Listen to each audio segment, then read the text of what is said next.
Jean Baptiste Begi.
Kuri decoder Azam TV wasanga mashine arenga 140. Igurire decoder Azam TV hamwe na antene yayo y'igisahani ku mafaranga 25,000 yonyine.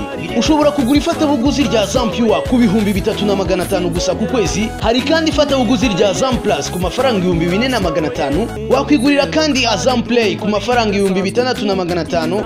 Mwaduhamagara kuri 0728502002. Azam TV, imyidagaduro kuri bose.